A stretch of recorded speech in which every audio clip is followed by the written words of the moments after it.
की रणनीति कामयाब। मुझे शर्मिंदा मत कर देना,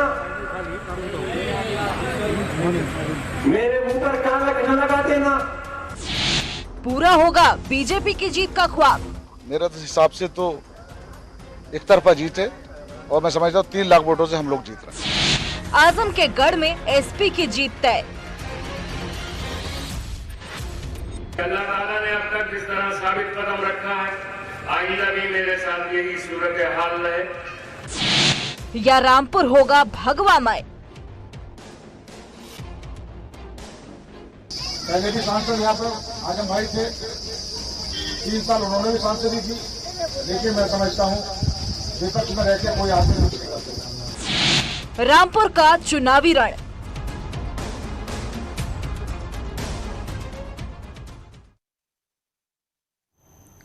रामपुर उपचुनाव में कौन बाजी मारेगा, किसकी रणनीति कामयाब होगी, ये सवाल बड़ा है। और इस बीच बीजेपी प्रत्याशी घनश्याम सिंह लोधी और समाजवादी पार्टी के प्रत्याशी आसिम रजा के अपने अपने दावे हैं। लेकिन अगर रामपुर का मूड समझना है तो ये जानना जरूरी है कि रामपुर की जनता के मन में क्या है।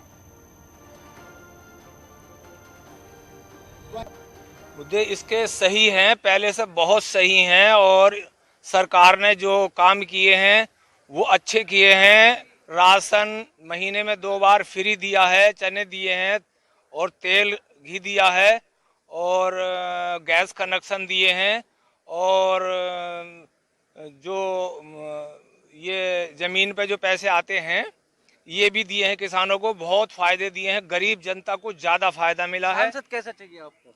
सांसद हमें जैसा ये हमारा प्रत्याशी है तो ये सांसद अच्छा, इनकी कोई शिकायत नहीं है पहले से भी। किसकी शिकायत नहीं है? यही जो घनश्याम लोधी हैं अच्छे हैं और अच्छे काम करने वाले हैं, जनता के बीच रहते हैं। कोई आया यहाँ से बन के चला गया, बाहर चला गया, ज़्यादातर लोग सांसद बाहर के बने, तो यहाँ की जनता बड़ा त्रस्त रहती थी। किसी से अगर कोई काम हो पड़े तो मिलना हो तो इंतजार करना पड़ता, कब आएंगे, कब मिलेंगे, कब हमारा काम होगा। अब इस समय भारतीय जनता पार्टी ने हमारे माननीय श्री घनश्याम सिंह लोधी जी को भाजपा प्रत्याशी बनाया है। ये हमारे रामपुर के रहने वाले हैं और सबसे अच्छी बात, ये एक किसान परिवार से आते हैं, किसान है ये, अपने किसानों का और यहाँ के रामपुर की जनता का लगातार रहते हैं, उनका दुख दर्द समझते हैं। मुद्दे हैं यहाँ पर, कोई रामपुर में कोई इंडस्ट्रीज नहीं है, लोग बेरोजगार हैं। हम चाहते हैं जब हमारे सांसद जीत कर आएँ तो यहाँ पर रोजगार ऐसा हो कि कोई व्यक्ति बेरोजगार ना रहे। लोधी समाज नहीं, उनके साथ सब समाज है, उनके साथ रामपुर का सब समाज है और हम 2 लाख प्लस से ये चुनाव जीतेंगे। और बहुत ही लोकप्रिय और जनप्रिय नाम है माननीय घनश्याम सिंह लोधी जी का। उन्होंने क्या विकास कराया है? ना गली ना सड़क, अधिकतर ये हुआ जेल में चले गए जो बन के रहे। 3 साल में कोई विकास नहीं हुआ है। नाली खरंजे ना, ये जो भी चीजें हैं अधूरे पड़े हैं। इन्हें भाई भाजपा के प्रत्याशी हैं घनश्याम लोधी, ये पूरा कर देंगे।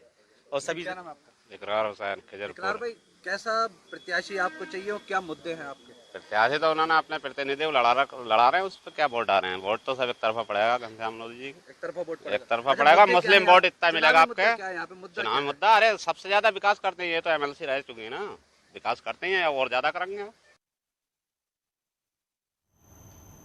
मतलब ये कि समाजवादी पार्टी के लिए अपने ही गढ़ में इस बार राह आसान नहीं होने वाली है और शायद यही वजह कि बीजेपी प्रत्याशी घनश्याम सिंह लोधी की उम्मीदें बढ़ी हुई हैं।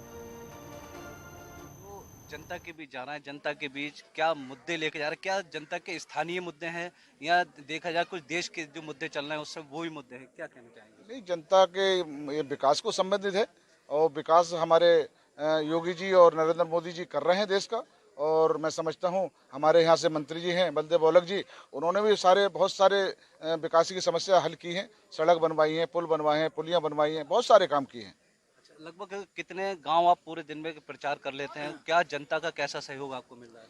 मैं कम से कम 30 गांव रोज कर रहा हूँ, 30 से ज़्यादा भी हो जाती है। रात 2-3 मीटिंगें मैं शहर में भी करता हूँ रोजाना। ये मेरा एक शेड्यूल है, 30 मीटिंगें मैं देहात में और 2 मीटिंगें शहर में। और आप देख रहे हो जन समर्थन हर बिरादर का मुझे मिल रहा है। किसी बिरादर का ऐसा कोई बिरादर नहीं है, ऐसी कोई जाति नहीं है, ऐसा कोई धर्म नहीं है जिसका मुझे समर्थन न मिल रहा हो। अच्छा, समाजवादी पार्टी के प्रत्याशी मैदान में है देखा जाए और कांग्रेस और बसपा का कोई कैंडिडेट नहीं उतरा है। निर्दलीय 4 प्रत्याशी, उनका भी कोई वो नहीं। मेन टक्कर आपकी और समाजवादी प्रत्याशी के। ऐसे में क्या कहना चाहेंगे, क्योंकि देखा जाए सीधे मुकाबला आपका आजम खान से है? हमारा किसी से मुकाबला नहीं है, एक तरफा चुनाव है। मैं पहले भी कह चुका हूँ, ये जनता का चुनाव बन चुका है। रामपुर की जनता का चुनाव है। जनता खुद स्वयं अपने आप को प्रत्याशी मानकर चुनाव लड़ रही है। मैं तो नाम के लिए पार्टी ने प्रत्याशी बनाया हूँ, ये सारे प्रत्याशी हैं। हर जनता, हर भारतीय जनता पार्टी का कार्यकर्ता प्रत्याशी है और हर जनता, रामपुर की जो जनता, सब प्रत्याशी है। अपने आप को खुद स्वयं प्रत्याशी बनकर ये चुनाव लड़ रही है। तो घनश्याम लोधी के अपने दावे हैं, तो समाजवादी पार्टी के प्रत्याशी और उनके समर्थकों के अपने दावे हैं। बिल्कुल, तो आजम खान के करीबी आसिम रजा जो यहां से उम्मीदवार हैं, सुनते हैं कि उन्हें अपनी जीत पर कितना और क्यों भरोसा है। मौजूद है सपा प्रत्याशी आसिम रजा साहब, वो अपना चुनाव प्रचार कर रहे हैं। हम उनसे जानेंगे क्या मुद्दे जनता के बीच लेके जा रहा है और किस तरह से वो अपना सुबह को चुनाव प्रचार के लिए निकलते हैं। जी आसिम जी, सुबह को चुनाव प्रचार के लिए निकलते हैं, किस तरह से प्रचार के लिए सुबह को निकलते हैं? लोगों से मिलते हैं, लोगों तक अपना संदेश पहुंचाते हैं। मोहब्बत, विकास, शांति, यही हमारे मुद्दे रहे हैं।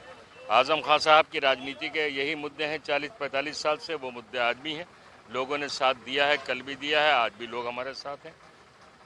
आसिम साहब, क्षेत्र में जा रहे हैं आप, जनता के बीच घूम रहे हैं, जनता के क्या जमीनी मुद्दे क्या हैं? जनता के क्या एक जमीनी मुद्दे जनता के हमेशा यही रहे हैं, विकास, इंफ्रास्ट्रक्चर को मजबूत करना और लोगों को शांति का माहौल देना, मोहब्बत देना।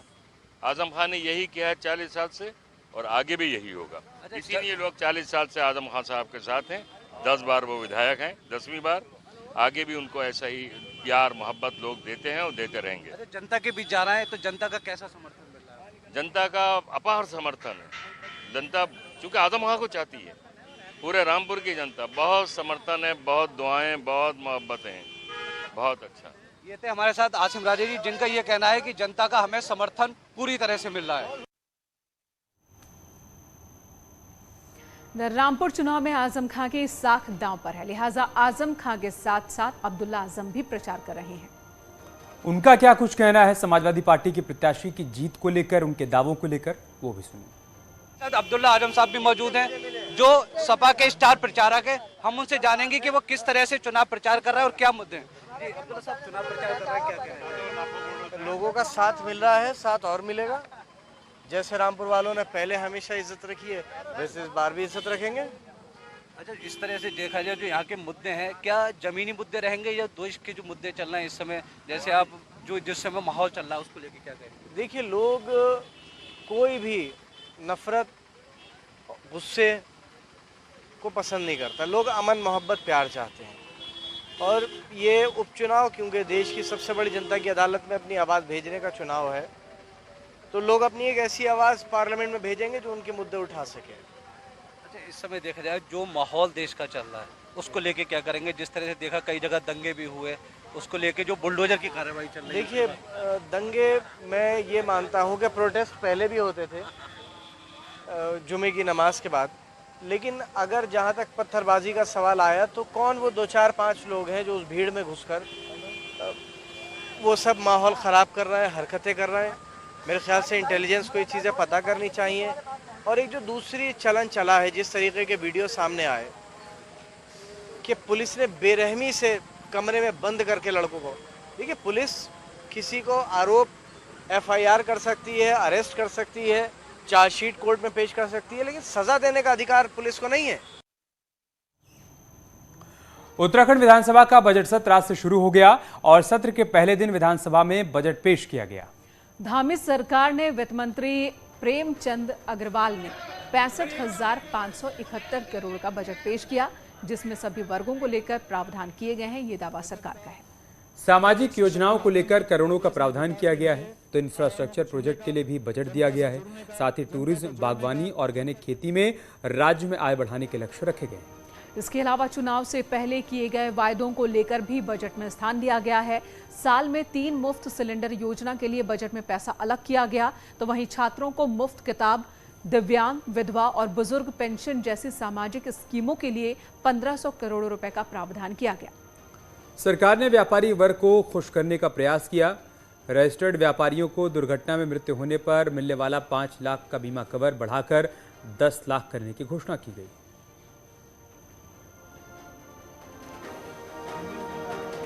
65,571 करोड़ का ये बजट हमने दिया है। पिछले वर्ष की तुलना में ये ज़्यादा है।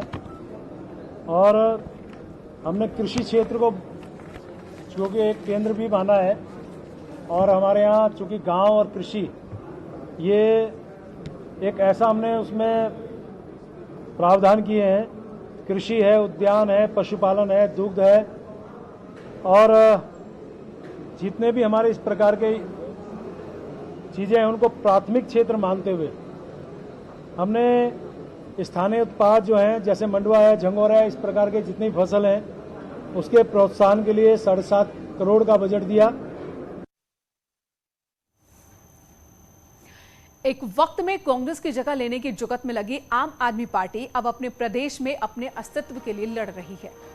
एक एक करके पार्टी के सभी बड़े लीडर्स नाता तोड़ रहे हैं तो कांग्रेस इसे बीजेपी की साजिश बता रही है।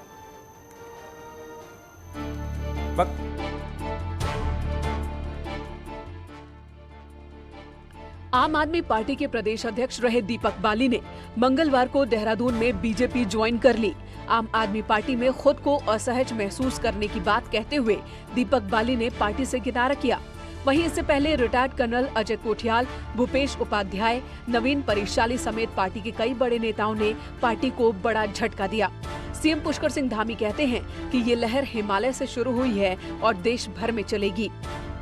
पार्टी पूरी तरह से साफ हो गई है, हाफ नहीं हुई है बल्कि साफ हो गई है, तो ये पूरे देश के अंदर चलेगा। अभी उत्तराखंड से पूरे देश के अंदर ये संदेश है कि आम आदमी पार्टी की जो स्थिति उत्तराखंड के अंदर हुई है वो पूरे देश के अंदर होगा, क्योंकि हिमालय में जो काम होता है, हिमालय से जो ऑक्सीजन जाती है वो पूरे देश के अंदर वही हवा बहती है, इसलिए ये हवा यहाँ से बह गई है और ये लगातार बहती रहेगी।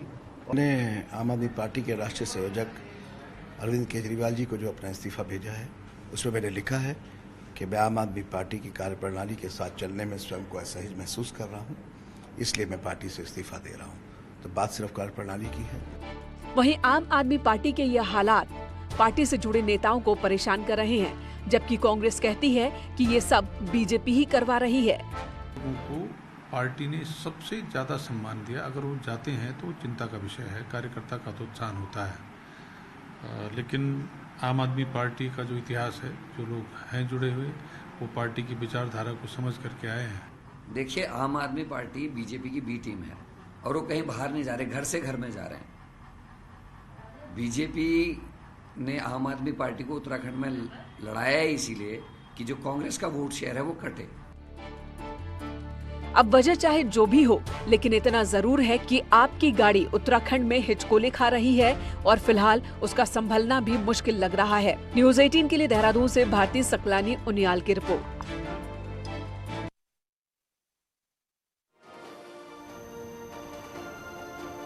इधर पिथौरागढ़ में सीमांत इंजीनियरिंग कॉलेज के छात्रों ने कबाड़ के पुर्जों से मड बाइक बना डाली है। तो इसकी हम बात करेंगे, आपको बताएंगे इस बारे में। उससे पहले ईडी के सवालों का जो जवाब आज राहुल गांधी ने दिया है, कल उनको फिर पूछताछ के लिए बुलाया जाएगा। तो आज करीब 9 घंटे तक राहुल गांधी से पूछताछ हुई है। राहुल से दूसरे राउंड की पूछताछ समाप्त हो गई और पूरे दिन भर में अगर मिलाकर बताएं तो 9 घंटे तक आज उनसे पूछताछ की गई है। कल पहले दिन 8.5 घंटे और आज 9 घंटे तक ईडी ने राहुल गांधी से पूछताछ की। और कल फिर बुलाया जाएगा राहुल गांधी को, कल फिर उनकी पेशी होगी ईडी के सामने और कल फिर पूछताछ होगी। कई सवालों के जवाब नेशनल हेराल्ड केस में ईडी राहुल गांधी से जानना चाह रही है। तो लगातार पूछताछ चल रही है। पहले दिन 8.5 घंटे की पूछताछ, दूसरे दिन 2 राउंड में 9 घंटे की पूछताछ और तीसरे दिन भी राहुल गांधी को पेश होने के लिए ईडी के सामने बोला गया है। और इसी बीच कांग्रेस समर्थक भी लगातार, कांग्रेस के नेता हैं वो सड़कों पर नजर आ रहे हैं, गिरफ्तारियां दे रहे हैं, प्रदर्शन कर रहे हैं, सत्याग्रह कह रहे हैं। उनका कहना है कि ईडी का इस्तेमाल गलत तरीके से कर रही है केंद्र सरकार। विपक्ष के नेताओं को परेशान करने के लिए ईडी का इस्तेमाल किया जा रहा है। तो ईडी ने सवालों की एक फहरिस्त तैयार कर रखी है। पहले दिन राहुल गांधी के सामने एक एक कर तमाम सवाल रखे गए। 2 राउंड की पूछताछ हुई, तकरीबन 8.5 घंटे तक उनसे पूछताछ की गई और देर रात ये खबर सामने आई कि राहुल गांधी को कल यानी आज फिर बुलाया जाएगा पूछताछ के लिए। और आज एक बार फिर से राहुल गांधी पूछताछ के लिए पहुंचे। तकरीबन 9 घंटे तक उनसे पूछताछ हुई है और इस 9 घंटे की पूछताछ के बाद अब ये खबर सामने आ रही कि कल फिर उनसे पूछताछ हो। We were all agitating in a Gandhiwadi fashion. In a Gandhian fashion, we wanted to walk peacefully to the ED office along with our leader Shri Rahul Gandhi. The way Ms. J.B. Mathur, our member of parliament from Kerala, was dragged by male constables for over 500 yards, the way she was kicked around, the way she was beaten up, the way she was dragged, lifted and thrown into the bus like an animal, reflects the anti-women mindset of Modi government. Is this the way that women in this country will be treated? Is this the way that members of parliaments will be treated? Another vice president of Delhi Congress and a senior former legislator, Shri Bhardwaj, Anil Bhardwaj. और यहाँ रुक रहे हैं छोटे से break के लिए। खबरें जारी हैं।